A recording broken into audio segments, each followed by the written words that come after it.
Ternyata jebakan hutang dari Cina telah memakan korban di Asia Tenggara, yaitu adalah negara Laos. Nah, ini adalah berita yang kita bisa baca di hari kemarin tanggal 9 November yang dimuat oleh CNBC, di mana alarm peringatan muncul dari negara tetangga kita adalah Laos. Krisis utang mengancam negara itu, di mana utangnya telah meledak ke negara Cina, di mana hutangnya adalah 122% dari PDB, produk domestik bruto dari negara tersebut. Nah, kalau nanti dibaca secara terus ya, kita melihat bahwa Laos itu telah meminjam miliaran dolar dari pemerintah Presiden Xi Jinping untuk membiayai jalur infrastruktur umum yang ada di dalam negaranya, seperti itu. Nah, dengan dikombinasikan dengan kenaikan harga dan inflasi di seluruh dunia, maka juga adanya kenaikan suku bunga yang terus-menerus dilakukan oleh Amerika membuat negara Laos tidak bisa membayar gitu. Kalau negara tidak bisa membayar bunganya dan plus termasuk nanti ada pokok yang jatuh tempo, sama seperti sebuah perusahaan, kita bisa hitung sebagai kebangkrutan, atau ya bisa juga dengan namanya penundaan kewajiban pembayaran utang kan, seperti itu. Nah, kalau perusahaan PKPU ya berarti ya kalau sampai tidak maka bisa dipilotkan, dan biasanya salah satu yang bisa berbahaya itu adalah kalau sampai aset vital yang ada di dalam sebuah negara dikuasai negara lain.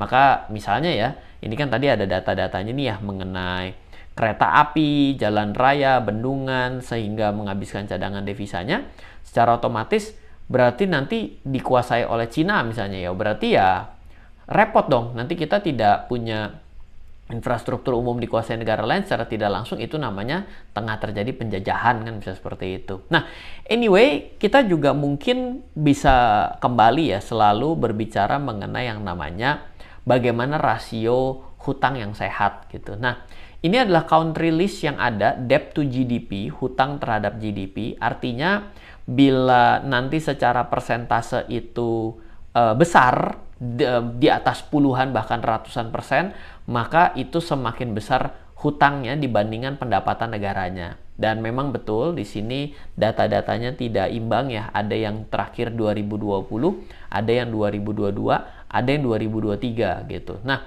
gampangnya adalah ketika nilai persentasenya kecil dan dia bisa previous kepada lastnya mengecil, berarti dia bisa melunasi hutang. Ya, pilihannya kan hutang yang mengecil atau pendapatannya membesar. Ya dong, ya kan. Nah, jadi kalau kita perhatikan contohnya ya yang bagus nih ya. Ini Armenia, ini bagus. Kenapa Armenia bagus? Karena dia bisa mengecilkan posisi persentase hutangnya. Ya, seperti itu. Nah, ini saya tadi keklik ya. Oke, kita lihat lagi di sini. Kalau selanjutnya yang memburuk ya. Yang memburuk kalau dia menjadi makin hari makin besar. Nah, kalau kita lihat ini membaik gitu ya, seperti Bhutan. Nah, ini Brunei udah membaik, dia juga boleh dibilang sehat ya, berarti dia hanya ngutang 2% dibandingkan pendapatan negaranya, berarti ini sehat banget gitu. Artinya kalau ditanya, Ryan, yang bahaya tuh yang berapa? Yang bahaya itu sebenarnya kalau nggak ada sih kata-kata yang disebut bahaya dan tidak, kan semua relatif ya. Tapi kalau dia 100%, maka boleh dibilang pendapatan dengan hutang itu seimbang. Ya, apakah bagus orang punya pendapatan 5 juta tapi ngutang 5 juta? Nggak bagus, betul nggak? Nah, berarti yang bagus itu kan kalau pendapatan lebih besar dari utang. Biasanya secara rasio begitu. Nah, Cina sendiri itu hutang meningkat gitu ya, dari 71,8 ke 77 gitu. Nah, kalau misalnya dilihat yang Indonesia 41 ke 39, berarti mengecilkan dan juga mampu untuk mengecilkan dan mampu mengurangi, dan rasionya itu adalah 40% saja. Berarti ini juga boleh dibilang katanya orang berhutang itu kalau punya nilai 40% atau 50% masih wajar. Indonesia sendiri itu dengan aturannya hutang itu adalah 60% atau 65%, saya agak lupa gitu ya. Nah, yang lumayan ngeri adalah Jepang. Kalau Laos kayak apa? Laos pun sebenarnya kemarin di Desember 2022 53 ke 68 loh. Ini pun ternyata dalam kondisi yang tidak bagus. Jadi jangan ditanya lagi dengan kondisi kayak seperti Lebanon gitu. Apakah lebih berbahaya dibanding Laos? Jawabannya secara perhitungan lebih bahaya gitu. Tapi mungkin ada yang nanya juga, loh kalau gitu kenapa Lebanon yang tidak bangkrut tapi Laos yang dinyatakan ada masalah potensi mengancam? Itu beda ceritanya lagi karena ada bicara mengenai jatuh tempo dan lain sebagainya juga perlu kita ketahui dengan baik. Malaysia juga tidak terlalu baik sebenarnya karena kalau kita mengikuti dari informasi selanjutnya adalah mata uangnya dalam posisi yang hampir sama seperti tahun 98. Itu artinya pelemahannya sudah sedemikian lumayannya terkait dengan currency-nya seperti itu ya. Artinya orang-orang yang di negara tersebut bayar utang bisa sulit sekali untuk dalam satuan currency US dollar, tapi nilai mata uang di negaranya melemah secara signifikan seperti tahun 98. Itu kan jadi nggak bagus juga ya. Jadi kalau yang bahaya itu adalah yang nilai-nilainya sudah di atas 50%, menurut saya sudah red, ya bukan red lah ya, yellow ya, sudah mulai lampu kuning gitu.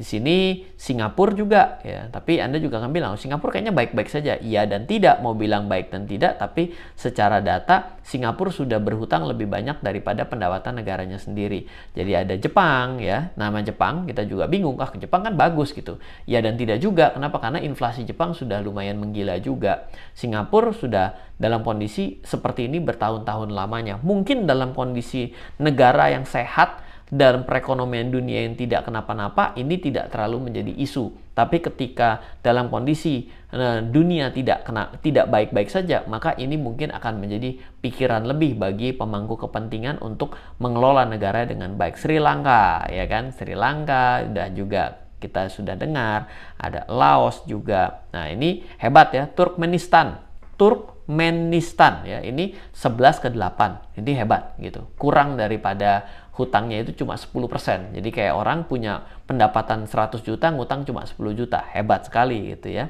Nah, anyway, ini adalah sebuah awareness. Kita perlu sebagai masyarakat, selalu saya bilang ketika melihat adalah negara bangkrut, perusahaan yang bangkrut, ada teman kita yang bangkrut, ya awareness-nya adalah hati-hati jangan kita akhirnya ikutan bangkrut. Nah, bagaimana caranya agar kita tidak kena ikutan bangkrut adalah mengatur dengan baik yang namanya hutang dengan pendapatan. Nah, bagaimana caranya agar kita tidak terjebak dengan hutang adalah kendalikan pengeluaran. Kadang-kadang ini sulit sekali, saya tahu.